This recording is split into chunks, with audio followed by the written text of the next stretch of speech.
आपण स्वतः काय आहोत? आपण माती आहोत. आपण काय आहोत? आपण माती आहोत. आपण फसवणारे आहोत, आपण ठगवणारे आहोत, खोटे बोलणारे आहोत, पाप करणारे आहोत, अपवित्र आहोत आणि आपल्यावरती आपण कॉन्फिडन्स ठेवून जगू शकत नाही. पण जगाने त्याला गोंडस नाव दिले.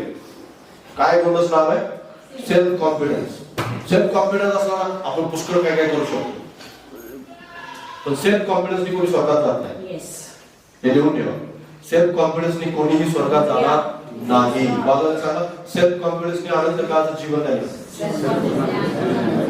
ही गोष्ट जी आहे ना, ही गोष्ट तुम्हाला कदाचित असं वाटेल की अरे हे जगाच्या विरोधात. अहो बायबल नेहमी हे जगाच्या विरोधातच सांगत असतं. हालेलुया. जे सांगतात तशा प्रकारे काही सांगणार नाही. कारण बायबलमध्ये सेल्फ कॉन्फिडन्सला काहीही महत्व नाही. आपला विश्वास, आपला भरोसा 100% परमेश्वरावर आहे.